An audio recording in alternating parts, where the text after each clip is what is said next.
Good evening from New York. This is Monday, October 3rd, 400 days until the 2012 presidential election. And while Congress returns from recess to dither over program cuts and President Obama's jobs bill, what began as Occupy Wall Street here in New York has become a national movement. With only this as a specific mantra: we are the 99% and we are too big to fail. Many are inspired by that thought and the belief that while 1% of the country may hold an enormous share of the nation's wealth, the other 99% might be able to change that through direct action on the nation's streets. Fifth story on a special edition of Countdown, also the fourth and the third, the Occupy movement, now appearing in a city near you, inspired in part by the Wisconsin protests opposed to union-busting Governor Scott Walker, and the freedom movement across the Middle East known as the Arab Spring. Nothing more direct than being accosted by a flesh-eating zombie in New York's financial district. Occupy Wall Street showing a sense of humor, making up as corporate zombies today. The living dead not looking to eat the living, not this time, not when so many delicious greenbacks will do. And in Manhattan's Zuccotti Park, to entertain the protesters, a figure from demonstrations past.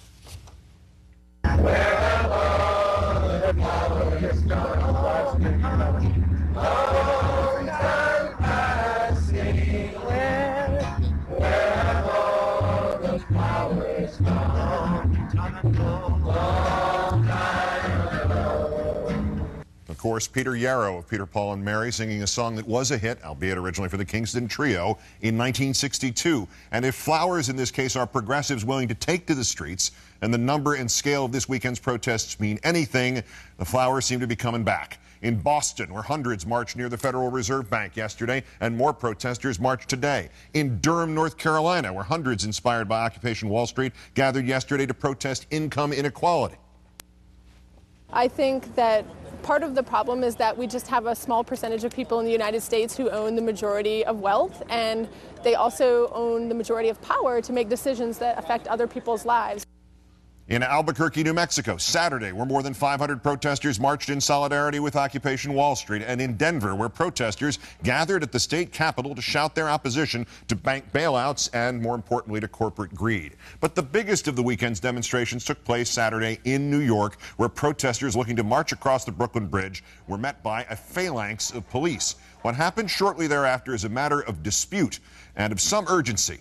Some of the demonstrators surged across the pedestrian walkway in the center of the bridge. Many more tried to cross on the roadway to Brooklyn. The NYPD says it warned the protesters they would be arrested if they crossed on that road. And in fact, the police department released videos on YouTube showing a supervisor saying just that. I implore you to leave this roadway now. If you do so voluntarily, no charges will be placed against you. If you refuse to leave, you'll be placed under arrest and charged with disorderly conduct. But in a video shot and released by the protesters themselves, the supervisor's instructions can't be heard over the protesters chanting.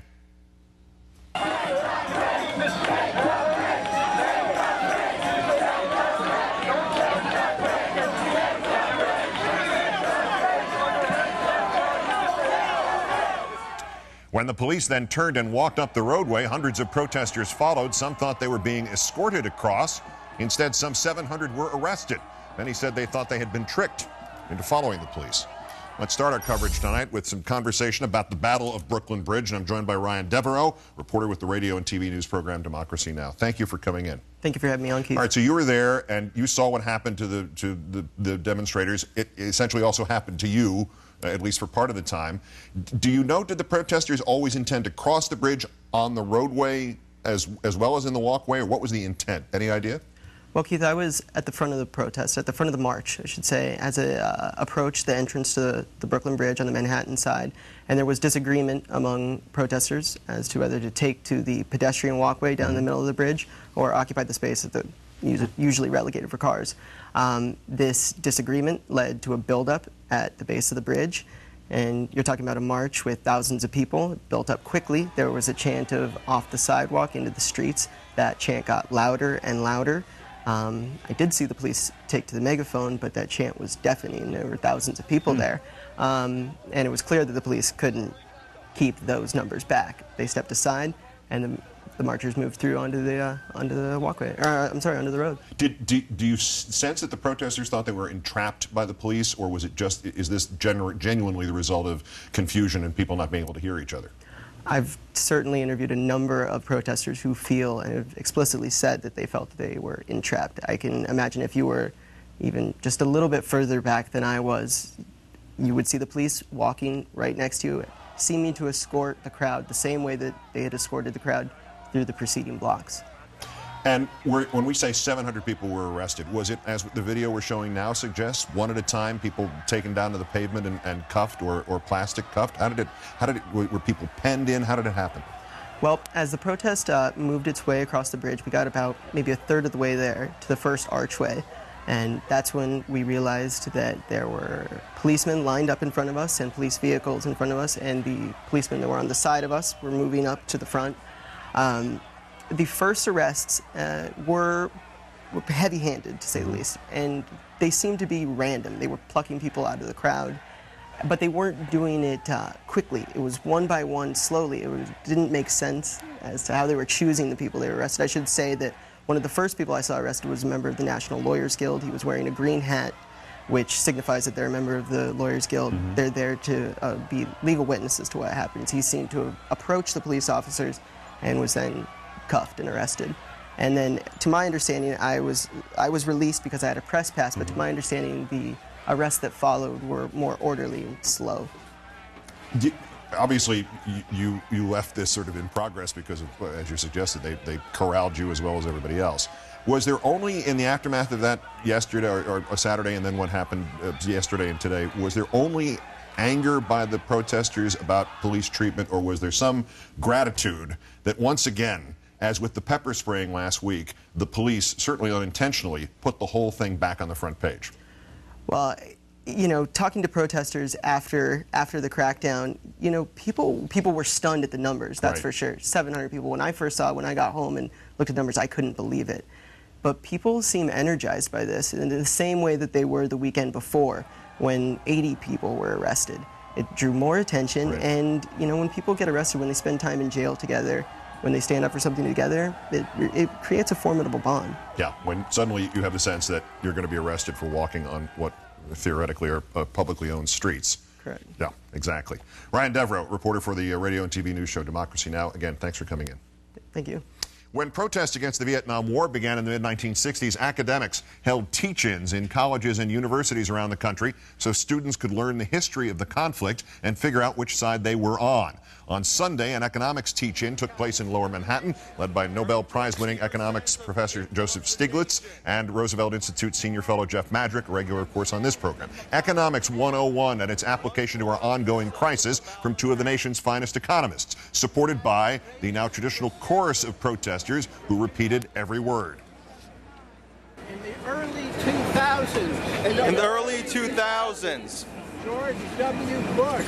George W. Bush was able to cut taxes in 2001 and 2003. He was able to cut taxes in 2001 and 2003.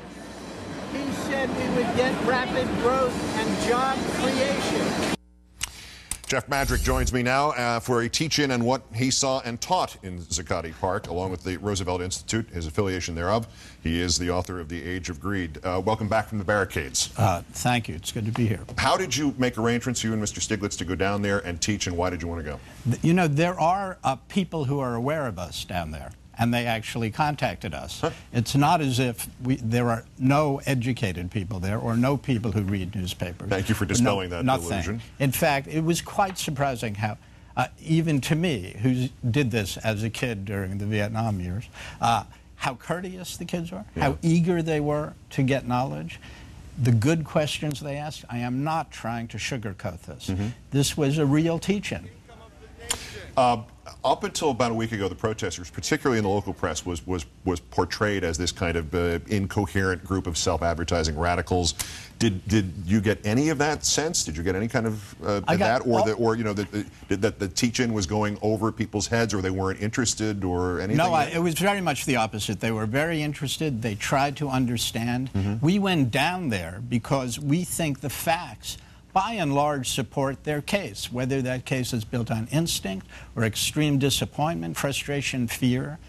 they are generally correct in the direction they're moving, and we wanted to give them the information they needed, and they wanted that information. I saw very few crazies protest for the sake of protestation. I saw something, and we haven't had a chance to talk about it. It's only happened about an hour and 10 minutes ago. I saw something on CNN tonight that made the back of my head blow off. I had to glue it back in. A reporter went down there for her first television show in her new series and portrayed all of these protesters as being there as opponents of the bailouts of the banks and big business, and explained that since the government made interest on those things, don't you realize this actually helped the economy and helped the government? Did I miss something? Occupy Wall Street was about the bailouts? Is that true? Occupying Wall Street is about the failure of Washington to do the right things regarding Wall Street. The bailouts did not force the banks to lend, did not deal with all these people who lost their homes and are underwater, all those things they had to. Let's not oversimplify too much. We needed those bailouts to unfreeze markets, but they were just not executed well. But there is one issue after another that these young people are interested in. They are not only talking about bailouts, but they are, in the broadest sense, talking about justice. When 1% of the people make 20% of the money, and 30 years ago they made 10% of the money, and a great recession follows, it is not a coincidence. There is a cause and effect, and I would love the people at CNN to start recognizing that, or at least have some people telling them, or their viewers, that. Do you, in response to this, if you're watching, you said having participated in these things in earlier times on your own, when you're seeing this, there are some protests that are very specific and have a very finalized goal: get us out of Vietnam. 1,000 other, even the manufactured Tea Party one had some specific goals. That they don't have an agenda with a checklist that says we want these 23 things done by the end of the month. Is that necessary? I mean, as the old joke goes, do you know how electricity works? The answer is no. You still use your dryer and everything else, right? I mean, is there anything wrong with a protest movement that is not sitting there with a set of immediate demands? I think there is a kind of beauty and a beautiful democracy in all of this. And it's very noticeable. There are people called facilitators. Everybody is very kind to each other. There's not a hierarchy, and yet there's an efficient system. Let's do the teach-in over here. They shout out. There are these shout-outs, these echoes, which you've talked about. Let's determine who is going to speak in which order for the General Assembly, as they call it. But there are people with a variety of their own agendas, a variety of their interests. I think in time, an agenda will evolve for some of these people. I think there will be splinter groups that follow one piece of the agenda and another piece of the agenda. So frankly, I think at some point there should be an agenda. But I must say, I was very taken with the kind of beauty of the lack of hierarchy, and yet the efficiency and the caring. You could not get away from a sense that these people cared. And when I walked, I spoke to this General Assembly, which was rather dramatic because you have this echo and echo and echo. And I walked off, and these people would just say, thank you, thank you, thank you. And they had more dramatic speakers than I, but they were thanking me for information, for caring about them, and they in turn showed caring. I think caring about the country. And again, I don't think I'm sugarcoating this. They care about what's happening, and essentially, centrally, they are correct. The economist Jeff Madrick of the Roosevelt Institute, the author of The Age of Greed, is always bringing light to complicated situations, this one included. Great thanks, Jeff. Thank you, Keith.